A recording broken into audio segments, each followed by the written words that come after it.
చందమామ కథలు. పూర్వం రష్యాలోని నవగోరద్ నగరంలో సాద్కో అనే గాయకుడు ఉండేవాడు.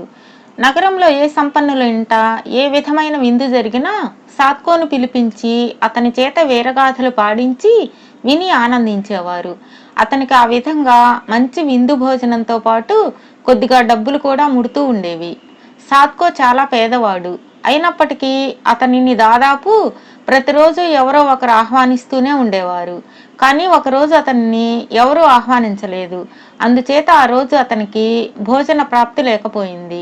ఆ రోజు అతను తన తంబురా తీసుకొని నగరానికి దూరంగా ఉండే సరస్సు వద్దకు వెళ్ళి దాని ఒడ్డున కూర్చుని తన పాటలు పాడసాగాడు. అతను అలా పాడుతూ ఉండగా సాయంకాలం వేళకు ఒక వింత జరిగింది. సరస్సులో ఏదో కలకలం చెలరేగింది. నీరంతా కెలకబారింది. తాడి ప్రమాణాన అలలు లేవసాగాయి. ఈ ఉపద్రవం చూసి బెదిరిపోయిన సాద్కో అక్కడి నుంచి పారిపోయి రాత్రిలోపుగా నగరం చేరుకున్నాడు. ఆ రాత్రి గడిచింది. మర్నాడు కూడా సాద్కోను ఎవరూ ఆహ్వానించలేదు. అందుచేత అతను మళ్ళీ తన తంబూరా తీసుకుని సరస్సు ఒడ్డుకు వెళ్ళి కిందటి రోజులాగే పాడసాగాడు. మళ్ళీ సాయంకాలం వేళకు సరస్సులో ఉపద్రవం చెలరేగింది. సాద్కో మళ్ళీ భయభ్రాంతుడై పారిపోయి ఇల్లు చేరుకున్నాడు. మూడో రోజు కూడా సాద్కోను ఎవరూ ఆహ్వానించలేదు. అతను మూడో రోజు కూడా చేసేది లేక సరస్సు ఒడ్డుకు వెళ్ళి తంబూరా మీటుతూ తన పాటలు పాడుకున్నాడు.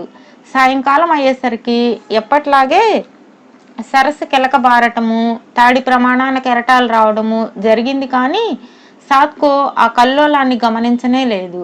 అంతలోనే అతని ఎదుట ఆకాశం ఎత్తున ఒక ఆకారం వెలిసింది. దాన్ని చూసి సాద్కో కొయ్యబారిపోయాడు.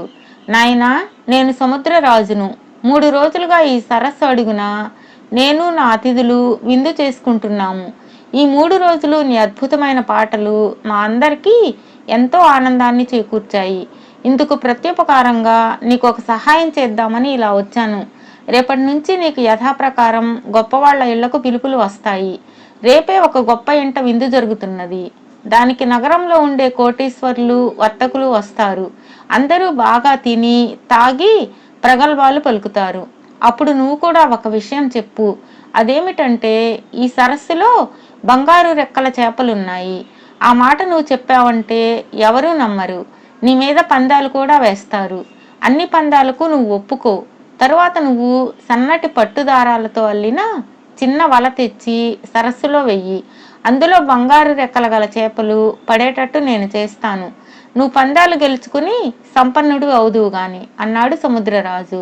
ఆయన అంతర్ధానం కాగానే సాద్కో తన తంబూరా తీసుకుని ఇంటికి తిరిగి వచ్చాడు. సముద్రరాజు చెప్పినట్టే మర్నాడు ఒక రాజుగారి ఇంటికి రమ్మని సాద్కోకు ఆహ్వానం వచ్చింది. అక్కడ పెద్ద విందు జరిగింది. దానికి నగరంలో ఉండే కోటీశ్వర్లు, సముద్ర వ్యాపారం చేసే వర్తకులు వచ్చారు. విందు సమయంలో సాద్కో పాటలు పాడాడు. వాటిని విని అందరూ తన్మయులైనారు. తర్వాత అతిథులు తాగటం ఆరంభించారు.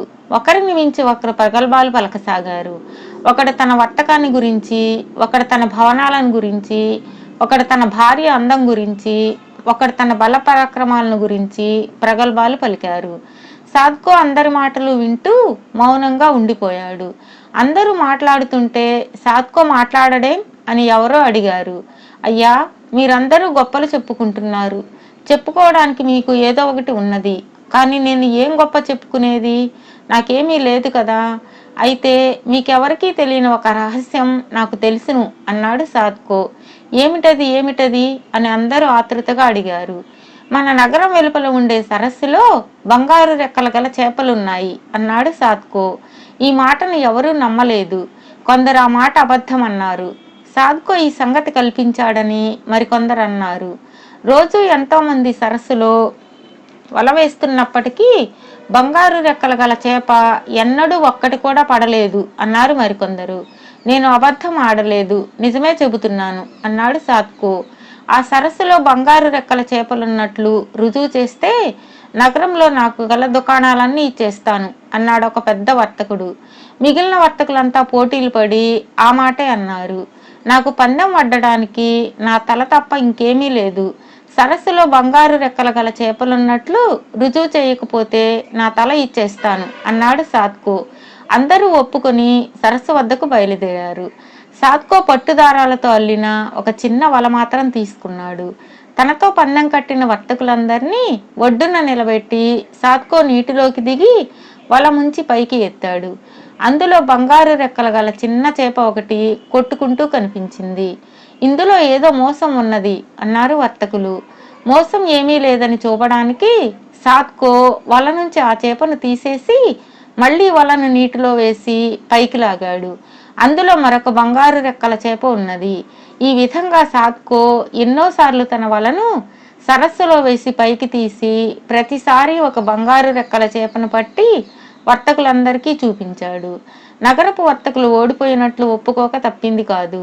వాళ్ళు తమ దుకాణాలన్నింటినీ సాత్కో పరం చేసేశారు. సాత్కో నగరానికి అంతకు మేటి వర్తకుడై సముద్ర వర్తకం చేసి ప్రపంచంలో కల్లా గొప్ప ధనికుడై చాలా సుఖంగా జీవించాడు.